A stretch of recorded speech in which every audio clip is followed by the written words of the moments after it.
리뷰 시리즈를 진행하면서 돈, 섹스, 노동, 미디어, 동성애 이런 이슈들을 다루었죠.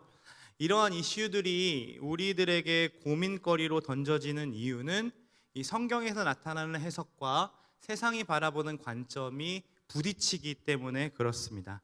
우리가 하나하나 이슈들을 다루면서 우리의 시각들을 재정립하고 있지만 사실 오늘 다루게 되는 이 정치라는 이슈는 앞에서 다른 이슈들을 모두 흔들어 놓을 수 있는 만한 굉장히 강력한 이슈입니다. 정치에 의해 자본의 흐름이 바뀌고 그리고 간통죄가 폐지되는 일들이 벌어지죠. 그리고 정치 세력에 의해 차별금지법이 제정을 계속해서 올라오기도 하고 여러 가지 사회 상황으로 인해서 이 노동의 가치 또한 흔들어 놓고 있습니다. 미디어는 어떻습니까?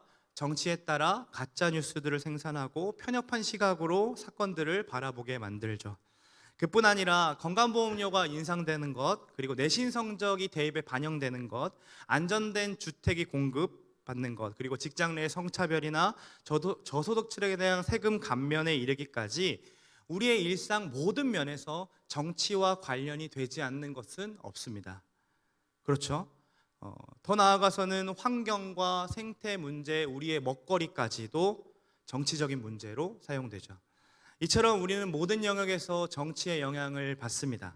어쩌면 신앙만큼이나 정치는 우리의 삶에 엄청난 영향력을 계속해서 행사합니다. 그런데 생각을 좀 해보자는 거죠. 여러분 아침에 뉴스 보십니까? 아침에 혹시 뉴스 기사들을 항상 꼬박꼬박 챙겨서 보시는 분이 몇이나 될까요? 스포츠 경기 결과, 카타르 월드컵 들어가서 이렇게 경기 결과를 보고 하이라이트는 꼭 챙겨 봅니다, 저는.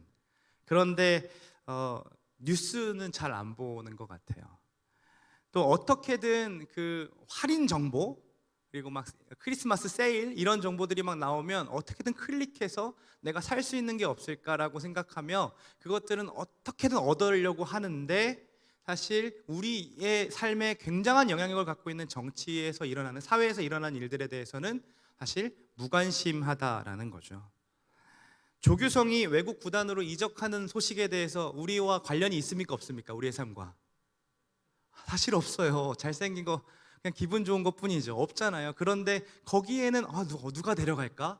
어느 팀으로 갈까? 이런 거에는 굉장히 관심을 갖고 있지만, 그리고 명품 할인 소식이나 맛집의 정보들은 어떻게든 우리가 모아서 막 정리까지 하고 싶어 하지만 우리에게 굉장히 밀접하게 관련 있는 신앙의 문제나 그리고 정치의 문제에 대해서는 굉장히 무관심하고 무지하다라는 겁니다. 정치는 부와 권력을 창출하죠. 그리고 분배하는 구조를 결정짓습니다. 그에 따라 백성인 우리의 삶은 큰 영향을 받는 것이 당연합니다. 저 또한 말씀드린 것처럼 정치라는 것에 눈을 가리고 살았습니다.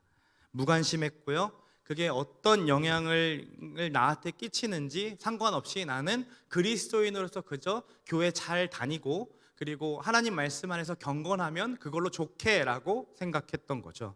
그런데 제가 공부를 하면 할수록, 이 기독교 세계관에 관해서 공부를 하면 할수록 정치에 우리가 적극적이지 않으면 주님이 말씀하신 이 이웃을 사랑하라는 방법들, 그리고 정말로 하나님의 사랑과 공의가 우리의 삶에서 실현되는 것이 이루어질 수가 없다라는 거예요.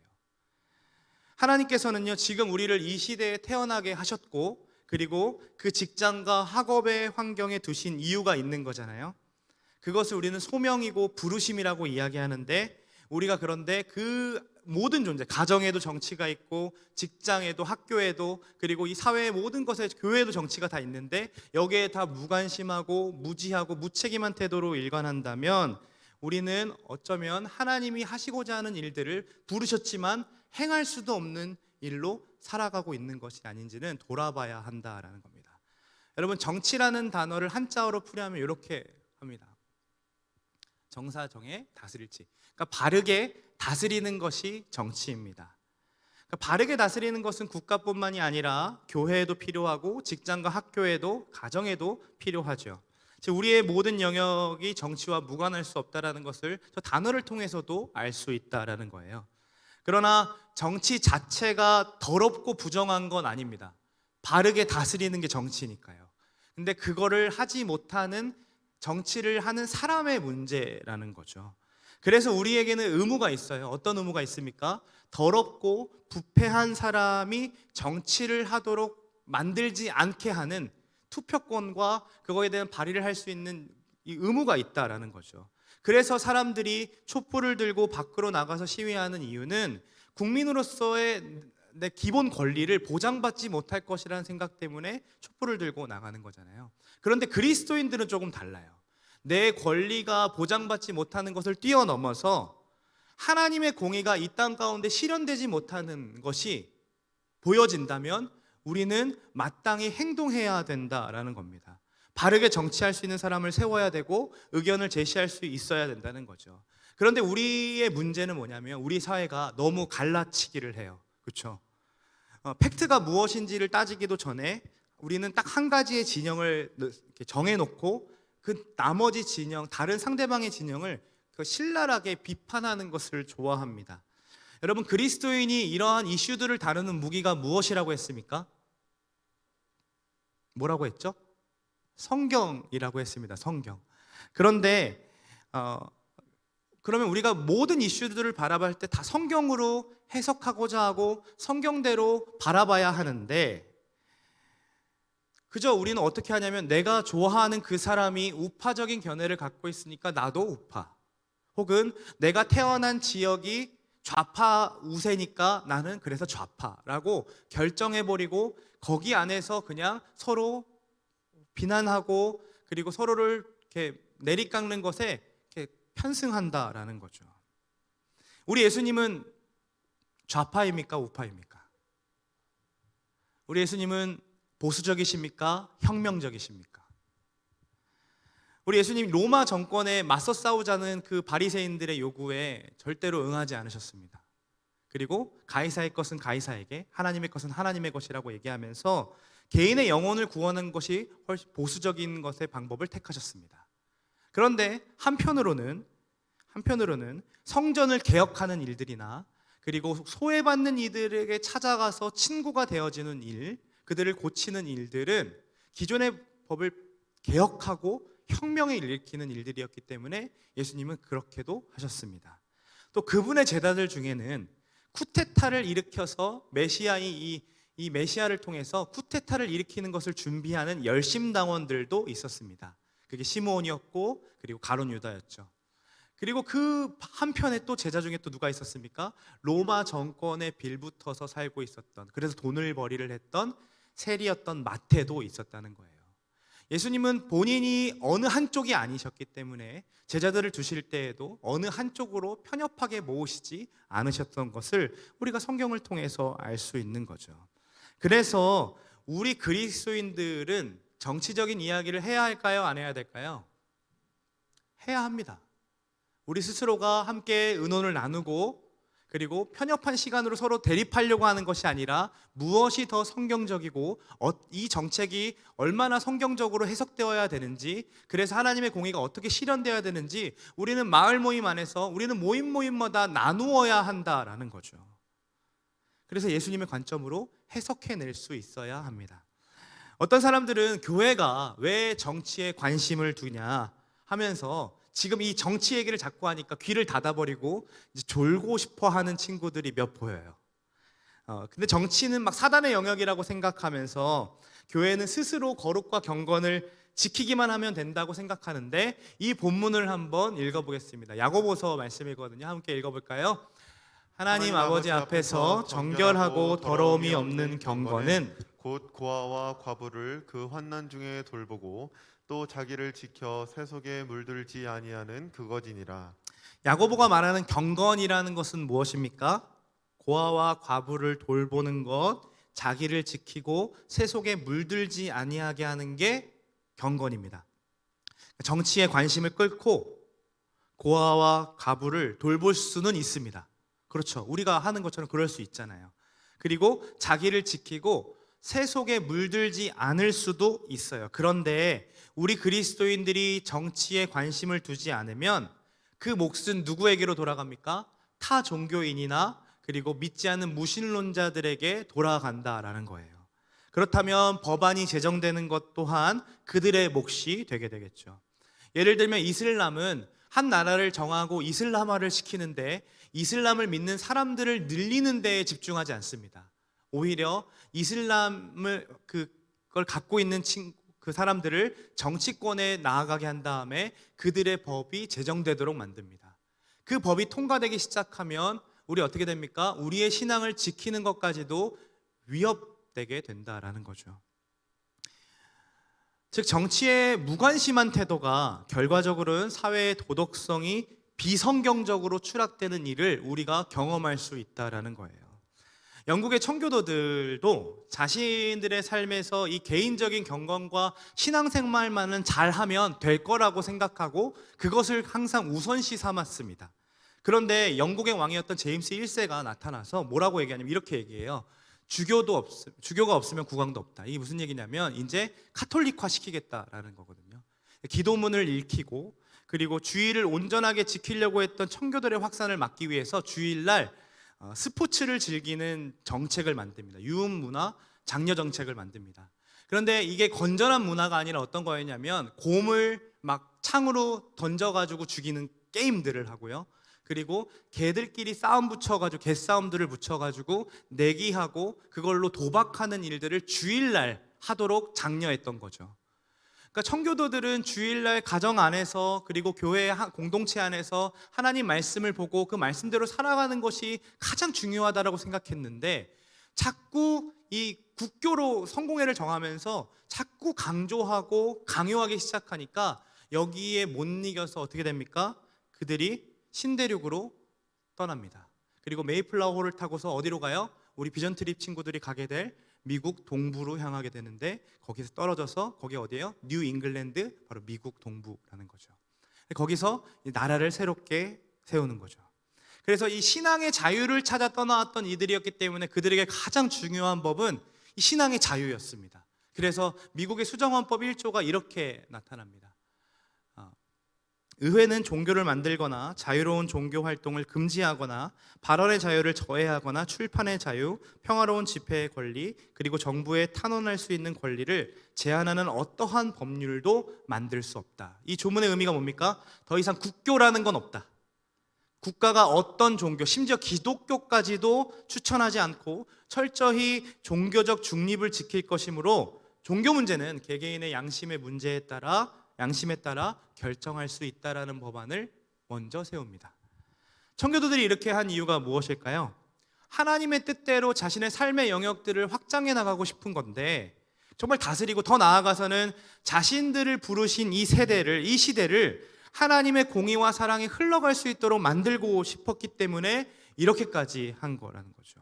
우리 청년부의 이름이 뭡니까? 청년연합교구의 이름이 피턴입니다. 이 청년의 때에 퓨리탄, 이 피턴이 퓨리탄의 방식으로 정말로 이들이 생활했던 이들이 뭘 알았는지를 같이 알고 이들처럼 되고 이들처럼 행동하기 위해서 우리가 피턴이라는 이름을 가지고서 지금 달려가고 있죠. 그게 노비두의 삶인 거죠. 결국 우리가 정치에 대해 무지하거나 또 무관심한 태도 그리고 무책임한 태도를 계속 일관한다면 우리는 하나님이 우리를 통해서 하시고자 하는 일들을 이 시대 가운데 우리 스스로 이룰 수가 없다라는 거예요. 신앙생활은 단순히 우리의 개개인의 삶뿐만 아니라 우리가 처하는 모든 상황들, 모든 영역 안에서 흘러갈 수 있도록 만드는 거기 때문에 우리는 그 모든 영역 안에서 하나님이 통치권자이고 하나님이 주권자이심을 인정하면서 그분의 통치가 내 말을 통해 내 행동을 통해 흘러갈 수 있도록 하는 것이 바로 하나님이 원하시는 방법이었다는 거죠. 그런데 그걸 하지 않으면 누가 그거를 쟁취해요? 인본주의자들이 그것들을 쟁취하게 됩니다. 이들의 통치의 주체는 각자 자기 옳은 소견대로 행하는 사람이에요. 사람의 통치가 주체가 되기 때문에 정말로 제대로 된 사람이 나와서 통치를 해야 합니다. 그렇겠죠? 그래서 플라톤이 주장한 국가가 바로 철인 정치였다라는 거예요. 가장 철학적으로 뛰어난 사람이 정치를 할 수 있도록 만들어주는 거죠. 그런데 어떻게 됩니까? 이게 독재 정치로 발전되고 결국에는 사회주의, 공산주의가 나오게 됩니다. 독재자의 생각이 법으로 결정되는 거죠. 그러면 국민의 자유가 사라지고 그가 어떤 통치를 하느냐에 따라서 국민들은 억압받게 됩니다. 이러한 1인 독재가 사람들에게 통하는 이유는 이것을 주장하는 사람들이 유토피아를 약속하는 것처럼 보여지기 때문이 그렇습니다. 모든 것을 균등하게 배분하겠다. 그리고 국민의 너의 의식주 내가 대통령인 내가 책임지겠다라고 자꾸 헛바람을 넣는 거죠. 유토피아를 막 넣는 거죠. 됩니까? 굉장히 무식한 이야기 같고 말도 안 되는 얘기, 그게 어떻게 가능해라고 생각하겠지만 사실은 굉장히 달콤하게 들리는 얘기입니다. 복지를 막 늘려주고 일을 하지 않는데도 무언가를 자꾸 돈을 준다는 거 얼마나 달콤합니까? 그러다 보면 어떻게 됩니까? 받으면 받을수록, 의식주를 받을수록 어떻게 됩니까? 그 모든 것들이 다 그의 관리 안으로 들어가야 합니다. 결국에는 사회주의와 공산주의가 그렇게 운영되고 있는 거죠. 한 예로 베네수엘라 대통령은 제가 책을 보니까 그 최저임금을 36배나 인상하겠다 해가지고 인상을 시켰습니다. 사람들이 너무 좋아했고 막 돈을 많이 벌 수 있을 거라고 생각했는데 어떻게 됩니까? 돈이 휴지 조각이 되어버렸습니다. 그러니까 결국에는 경제 위기로 계속해서 힘들어지는 상황을 겪게 되는 거죠. 부패하고 그리고 부도덕한 일들은 사실 이런 한 인간에게 의존하는 정치 체계에서 많이 나옵니다. 공산주의나 사회주의 국가가 부정부패가 훨씬 더 많음을 볼 수 있는 거죠. 또한 우리는 성경을 통해서도 분별할 수 있어요. 하나님이 없는 인간의 삶은 완전합니까? 불완전합니까? 우리는 불완전함을 압니다. 그리고 그 인생이 얼마나 비참한지 성경을 통해서 수도 없이 볼 수 있죠. 그들이 할 수 있는 것은 자신들을 스스로 보호하는 것이기 때문에 가인이 도망쳐서 쌓은 성의 이름이 에녹성이었고, 그리고 그들이 본인이 불안하기 때문에 신할 평지로 가다가 여기가 좋겠다라고 쌓아냈던 탑이 바로 바벨탑이었습니다. 그러니까 결국 인간은 완벽할 수 없다라는 것을 증명하는 거죠. 그래서 그 한계를 알기 때문에 불안정한 인간은 늘 자신이 최선을 다해서 무언가를 해보는 것도 중요하지만 여전히 하나님의 섭리를 기대하는 것이 필요합니다. 하나님께서 일해 주시도록, 하나님께서 만들어 가시도록. 그것이 뭡니까? 기독교 배경 속에서 나온 애덤 스미스가 주장한 보이지 않는 손이라는 거죠. 지금까지 우리는 지금 무슨 얘기를 하고 있는 거냐면 정치에 무지하고 무관심하며 무책임한 우리의 태도를 지금 살펴보았고, 이 태도를 유지하며 살아가면 결국 인본주의자들의 손에 정치를 맡기게 되고 그것이 우리의 자유를 해하는 길로 들어설 수 있게 되었음을 나누었습니다. 그리고 우리는 성경을 무기로 사용하는 자들로서 바르게 다스릴 수 있는 이 정치를 바르게 할 수 있는 사람은 사람이 아니라 하나님이심을 우리는 아는 자들이라는 거죠. 그래서 이 성경을 통해 하나님이 원하시는 정치가 무엇일까를 찾아낼 수 있어야 하고, 그분이 바르게 다스리고 싶어 하셨던 것을 우리의 영역에서 실현해 나가는 것이 바로 하나님이 우리를 구원하신 이유이며 지금 저와 여러분들을 이 자리에 이 시대 가운데 두신 이유입니다. 우리에게는 하나님 나라를 세워가야 하는 사명이 있는 거죠. 저는 이 교회에서 교구 사역도 하고 있고 또 청년 사역도 하고 있고 미디어와 홍보 사역들도 하고 있습니다. 그러나 어딜 가든지 너 성남교회에서 무슨 사역해? 라고 하면 저는 청년 사역자라고 소개합니다. 왜냐하면 저의 사역의 1순위가 청년 사역이기 때문인 거죠. 그럼 구약 성경에서도 하나님께서 당신을 소개하실 때에 가장 많이 사용하시는 언어가 있습니다. 그게 무엇이냐면 바로 고아와 과부와 나그네 등 취약계층의 하나님으로 당신을 소개하신다라는 거예요. 한번 말씀 볼까요? 시편 말씀에 이렇게 돼 있어요. 그분은 억압받는 사람들을 위해 심판해 주시고 배고픈 사람들에게 먹을 것을 주십니다. 여호와는 갇힌 사람들을 풀어주시고 눈먼 사람들의 눈을 뜨게 하시며 엎드린 사람들을 일으키시고 의인들을 사랑하십니다.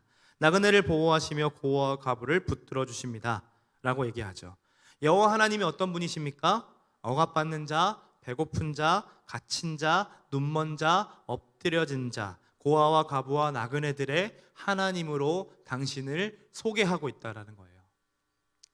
이해되죠? 그 다음 구절 같이 한번 읽어볼까요? 두 구절인데요, 같이 읽어보겠습니다. 시편 68편 5절입니다. 함께 했습니다.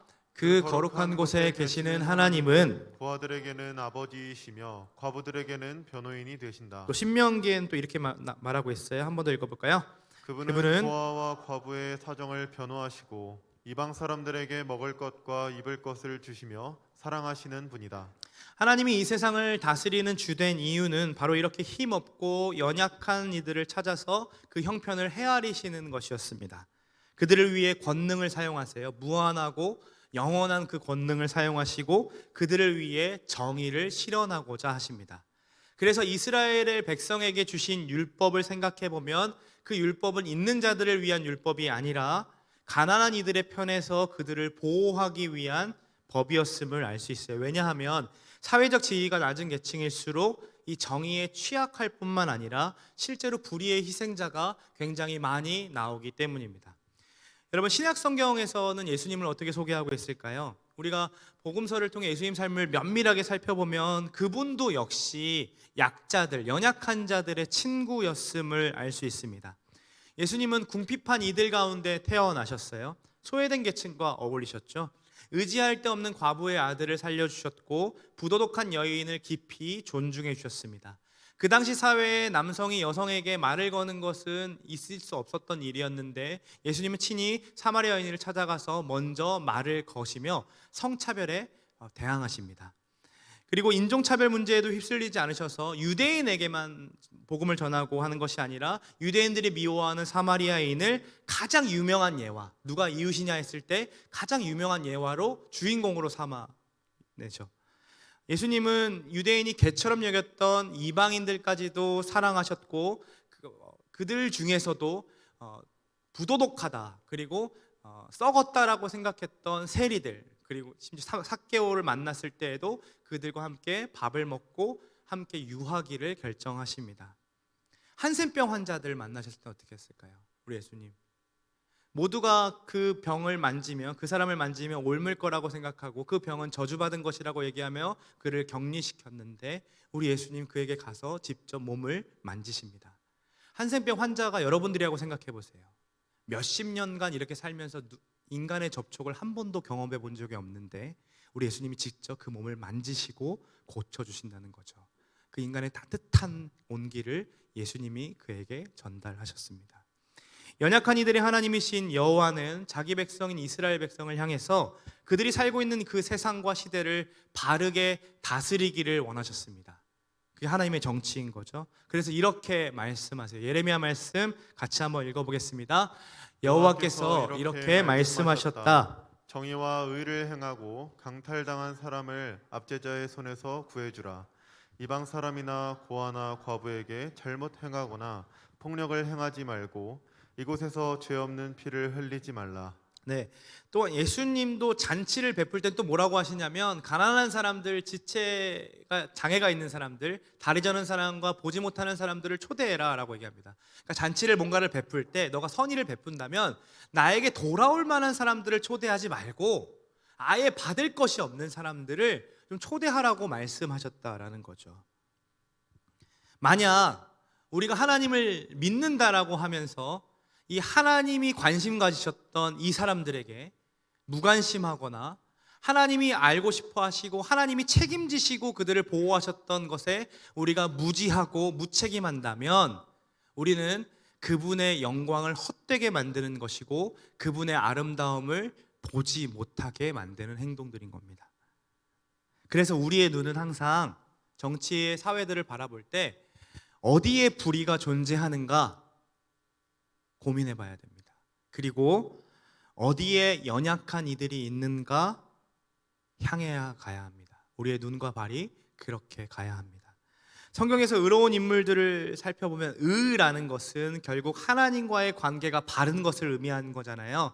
그런데 그들의 삶은 하나님과 바른 관계도 있지만 그들의 삶에 나타나는 표지, 그들의 삶의 모습은 늘 사회적이었습니다.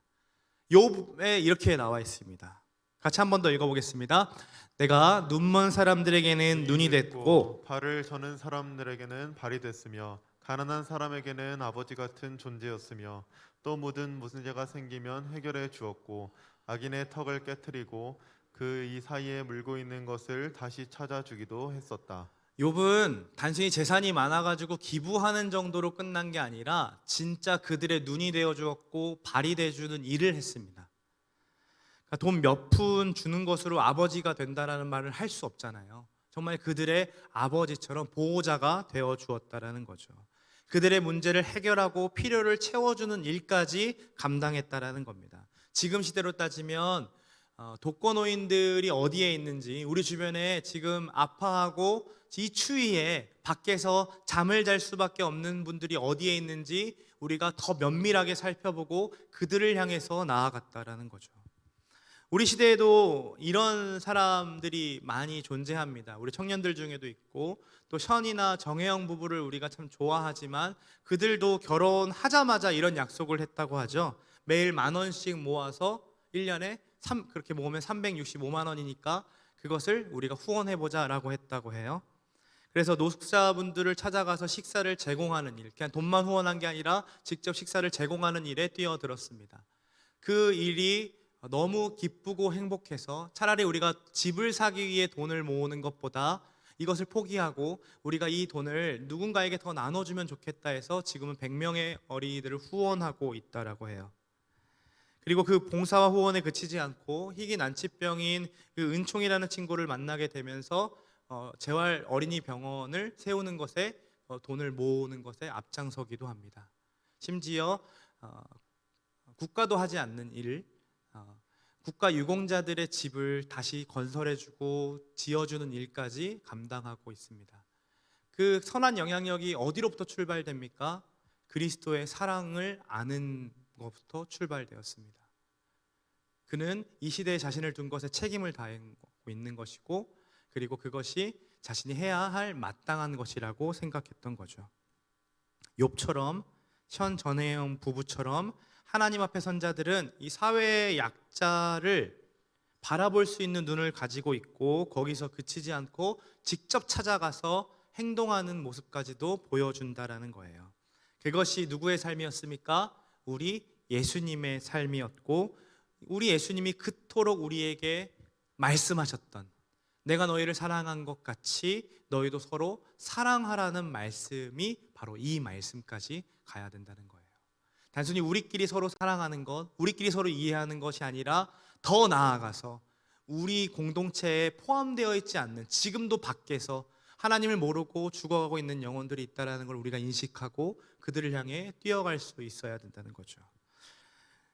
본문의 이야기를 한번 보면 정치 권력에 의해 본문에서도 어쩔 수 없이 고향으로 가는 이 요셉과 마리아 부부를 보게 됩니다. 그때 2장 1절에 이렇게 나와 있죠. 그때 가이사 아구스도가 명령을 내려서 천하로 다 호적하라 합니다. 이 가이사 아우구스티누스가 이 팍스 로마나를 시작했던 큰 황제예요. 그러니까 굉장히 권력이 대단했던 황제였는데 호적하러 보냅니다. 왜 호적합니까? 이 세금을 걷기 위해서 다들 가서 신고하라는 거예요. 주민 신고하라고 얘기하는 거죠. 그리고 3절을 보시면 모든 사람이 호적하러 각각 고향에 돌아갑니다. 지금보다 길도 교통수단도 열악했기 때문에 이동 시간이 얼마나 했을까요? 꽤 길었겠죠. 몇 날 며칠을 잡고 가야 했을 것이고, 특히 임산부인 마리아를 데리고 가는 일은 가다가 쉬는 것을 계속해서 반복했기 때문에 다른 사람들보다 더 늦게 도착할 수밖에 없었을 겁니다. 베들레헴에 도착했지만 여관에 묵을 자리가 없었죠. 이때나 지금이나 사회적 약자에 대한 배려를 찾아볼 수가 없음을 우리는 확인할 수 있어요. 어느 누구도 자신의 자리를 내어주려고 하지 않아요.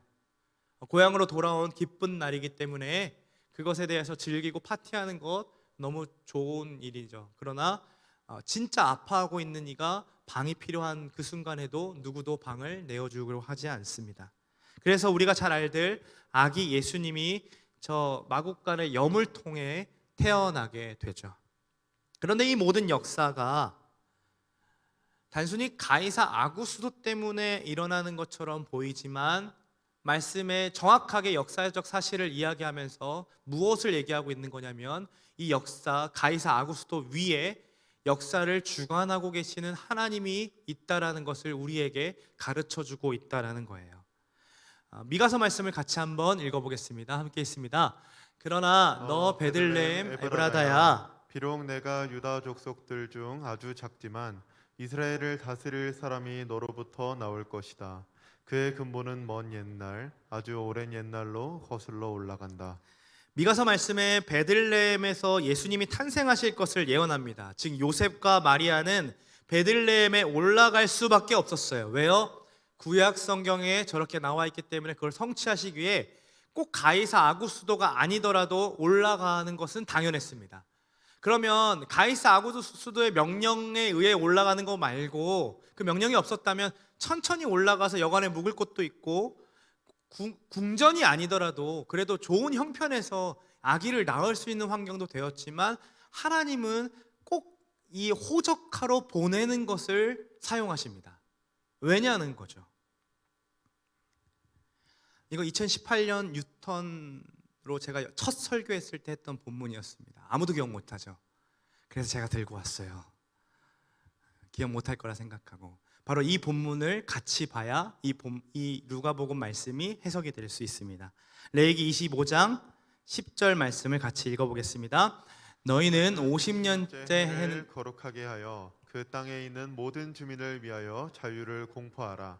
이 해는 너희에게 희년이니 너희는 각각 자기의 소유지로 돌아가며 각각 자기의 가족에게로 돌아갈지며. 천하를 지금 세금을 거두려고 다 호적하러 보냈지만 사실 누가 보내신 거예요? 하나님이 각각 자기의 고향으로 보내고 계세요. 천하의 모든 사람들을. 왜 그렇습니까? 지금 인정하든 인정하지 않든 예수 그리스도의 오심이 희년으로 선포되고 있다라는 거죠. 레위기 역사를 통해서 희년이 선포되고 공포되었지만 사실은 광야에 있을 때 이스라엘 백성들은 희년을 지킬 수가 없었고 그리고 여호수아 시대 때도 전쟁을 하고 땅을 차지하는 중이었기 때문에 희년을 선포할 수 없었습니다. 사사 시대는 더욱이 하나님을 왕으로 여기지 않고 자기 옳은 소견대로 행하는 사람들이었기 때문에 희년 관심 없었죠. 그리고 다윗의 때에는 언약궤를 찾아오는 씨름을 하느냐 희년을 선포할 수 없었고 그리고 사울 때도 마찬가지고 이후에는 포로기이기 때문에 계속 희년이 50년이 가도 실행이 될 수가 없었어요. 이 얘기는 무슨 얘기입니까? 사람의 욕심 때문에 희년이 선포되지 못했다라는 거예요. 능력이 부족하다는 거죠. 왜냐하면 희년이라는 게 뭐냐면 지금 내가 집을 샀어요. 50년 뒤에는 다시 옛 집주인에게 돌려주어야 합니다. 그거 할 수 있습니까? 50년 지나서 50억이 올랐어요.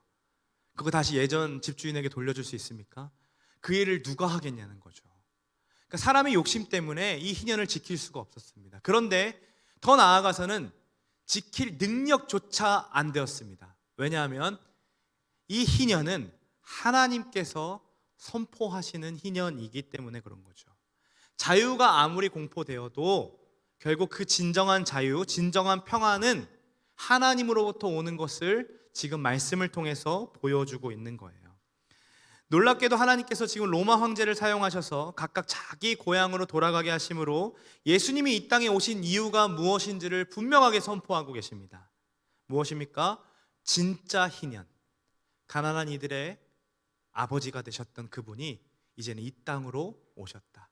너희들에게 이제는 회복이 임할 것이고 자유가 임할 것이라는 그 메시지, 그 복음을 선포하고 싶으셔서 지금 호적하러 올려보내시는 그 역사를 통해서 주관하시면서 지금 희년을 선포하고 계시는 겁니다. 그런데 이거를 요셉은 이해할 수가 없었어요.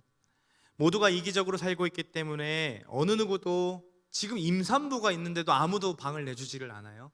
이러한 상황이 겪게 되면 희년이건 뭐건 하나님의 메시지, 분명히 하나님께서 나에게 주신 아들이라면서요, 메시아라면서요. 그런데 하나님 이건 너무한 거 아니에요? 어떻게 말 밥통에서 태어나게 하십니까? 라고 따질 만큼 이 상황으로 인해서 그것이 보이지 않을 수밖에 없었다는 거죠. 그러다 보니 이 경쟁에 치이고 우리 또한 이 땅에서 결혼을 하고 자녀를 키우는 일까지도 막막해지는 상황이 요셉과 비슷한 상황들이 우리 안에서 벌어진다는 거죠. 그러니 당연히 정치, 뭘 그렇게 관심을 둬? 그러면 뭐 알아서 하시겠지, 뭐 알아서 하겠지, 우리에게 큰 영향력이 있겠어 라고 생각하면서 귀를 닫아버리고 팩트를 체크하고 싶어 하지 않는다라는 거예요.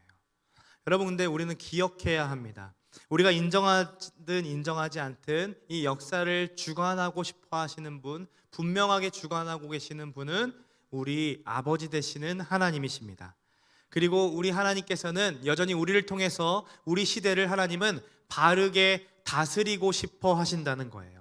정의가 없는 곳에 우리를 통해 정의가 실현되기를 바라시는 것이고, 가난하고 억눌린 자들이 있는 곳에 자유가 우리를 통해 선포되기를 바라는 것이고, 다리 저는 자, 앞을 못 보는 자들이 그들에게 도움을 청하고 그들이 힘겹게 말하고 있을 때에 우리를 통해서 대신 그들의 발이 되어주고 대신 우리가 그들의 눈이 되어주기를 하나님께서 바라고 계신다라는 거죠. 그래서 진정한 회복을, 진정한 희년을 우리에게 주고 싶어 하십니다. 이 시대 가운데 주고 싶어 하신다는 거예요. 그게 바로 하나님이 정치하시고 하나님이 바르게 다스리고 싶어 하시는 하나님 나라입니다. 여러분, 우리는 그동안 너무 무지했던 것을 좀 인정했으면 좋겠습니다. 세상에 무지했고 그리고 정치에 무관심했죠. 예수님을 주인으로 모시고 살지만 우리는 예배도 그래서 열심히 드려보고 여러 가지 봉사들도 했지만 사실 우리의 삶의 밖의 영역 안에서 돌아가는 일들에 대해서는 굉장히 무책임한 태도로 알아서 해, 나는 내 경건을 지키는 것이 중요해 라고 생각했다는 거예요. 그러나 경건이 아까 뭐라 그랬습니까? 야고보서 말씀을 같이 한번 더 볼까요? 이렇게 얘기하고 있죠. 하나님 앞에서의 경건은, 여러분 경건하십니까? 그러면 여러분의 삶에 고아와 과부를 향한 환난 중에 돌보는 삶이 존재해야 된다라는 겁니다. 여러분 경건하십니까? 그럼 여러분들 스스로를 지켜서 세속에 물들지 않도록 우리의 생각을 정리하고 사고를 정리해야 된다라는 거죠. 스코틀랜드 설교자가 이렇게 이야기했다라고 해요. 그 책에서 확인해서 같이 좀 나누고 싶어서 그대로 가져왔는데요. 같이 제가 읽어드릴게요. 사랑하는 성도들이여, 여러분은 참 포도나무의 가지가 되게 해달라고 밤낮 없이 기도합니다. 또한 모든 면에서 그리스도를 닮게 해달라고 간구합니다. 그렇다면 베푸는 일에서도 주님을 닮아가야 합니다. 주님은 부요하신 이로써 너희를 위하여 가난하게 되셨기 때문입니다. 우선 내 돈은 내 것이야 라고 말하고 싶을지 모르겠습니다. 하지만 그리스도가 내 피는 내 것이고 내 생명도 내 것이라고 말씀하셨다면 우리는 어떻게 됐겠습니까? 가난한 이들 중에 도움받을 자격이 없다고 말할지 모르겠습니다. 그러나 주님이 내 목숨을 그처럼 사악한 반역자들에게 바칠 필요가 있을까라고 말씀하셨다면 우리는 이 자리에 없었을 겁니다. 주님은 허다한 사람들이 거룩한 보혈을 발로 짓뭉개고 심하게 모욕하고 그걸 핑계로 더 많은 죄를 지으리라는 사실을 잘 알고 계셨습니다. 하지만 그럼에도 불구하고 주님은 피를 내어주셨습니다. 사랑하는 여러분, 그리스도를 닮고 싶다면 마음에 들지 않고 가난하고 감사할 줄 모르고 자격이 없는 이들에게 많이 주십시오. 자주 주십시오. 거저 주십시오. 그리스도는 영광과 기쁨을 얻으셨습니다. 여러분도 그 영광을 얻게 될 것입니다. 주는 것보다 받는 것이 복이 있다 말씀하신 주님의 말씀을 잊지 마십시오. 여러분, 우리는 정치라는 주제를 가지고 여러 이야기들을 했습니다. 바르게 다스린다라는 것은 곧 하나님의 뜻을 실현하는 일이고, 우리는 그분이 고아와 과부와 개개, 나그네의 아버지가 되셨던 분이시기에 우리 또한 연약한 자들의 친구여야 하고 연약한 자들의 눈이어야 하며 연약한 자들의 발이어야겠습니다. 이것이 주님이 오신 이 날을 기념하기 위해 지금 우리가 유턴을 준비하고 성탄을 기대하는 때에 우리가 마땅히 주님 앞에 보여드려야 할 행동이며 그것이 바르게 이 세상을 다스리는 그리스도인들의 정치입니다. 왜 그렇게까지 해야 할까요?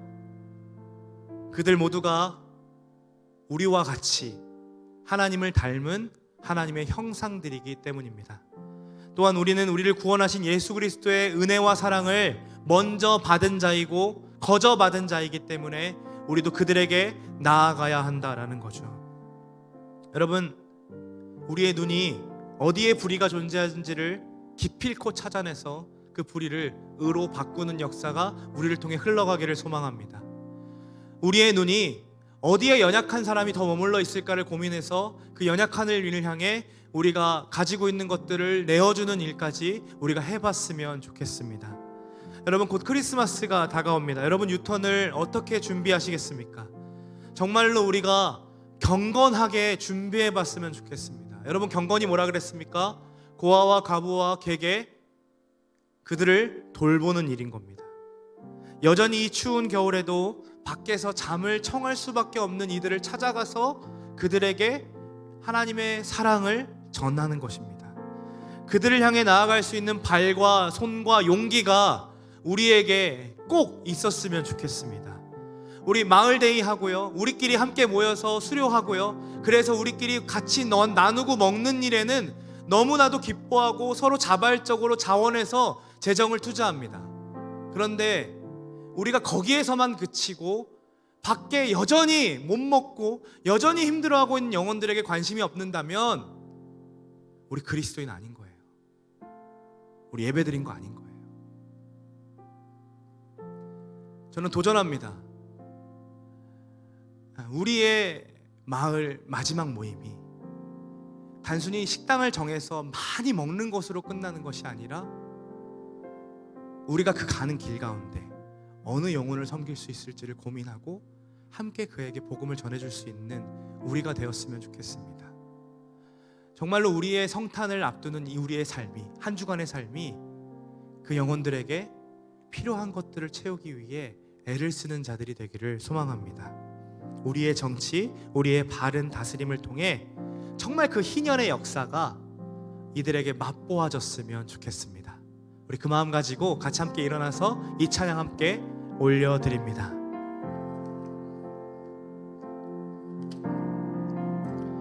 우리의 섬김이 더 낮은 곳으로, 우리의 고백이 더 낮은 곳으로 쓰러져 있는 그들을 향